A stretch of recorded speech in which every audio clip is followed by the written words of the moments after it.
Good morning mga idol. Ay may pabilis yata yung kakusoy.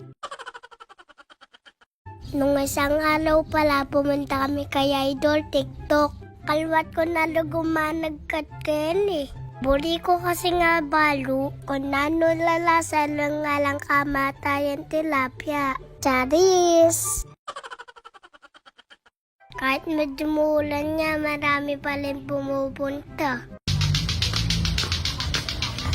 Dugo hanggang na ko rin ko dami punta. Ayaw makaligtas ka rin lato-lato nga rin.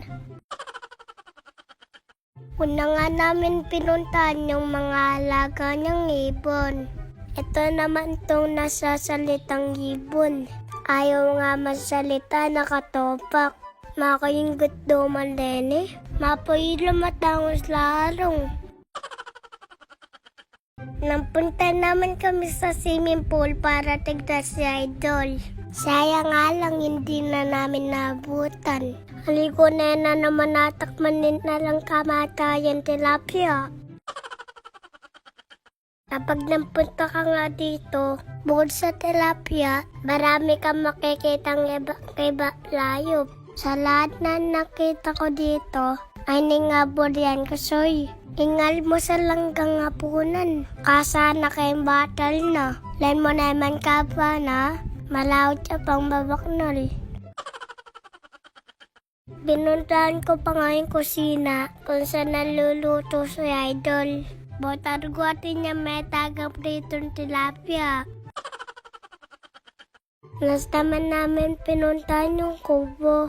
Habang nang papapicture nga ako dyan, may nakakilala pa sa akin. Shoutout po sa inyo. May gym din pala dito.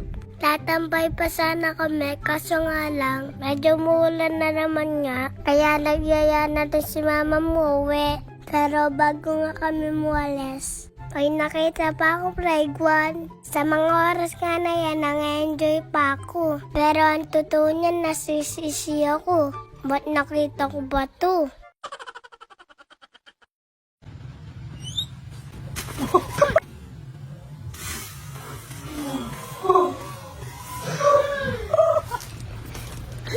Tagodikso ko pa may gas-gas lupa. Palingon-lingon nga ako dyan. Baka may nakakita sa akin. Taray ko nga ulit. Baka mali kasi yung pagkawak ko. Dugo kaso ganun pa din. Shoutout ay sa lapitan. Kamen Gabuskan. Tera de Cante. Lodi Pelel. Lodi Rababalan.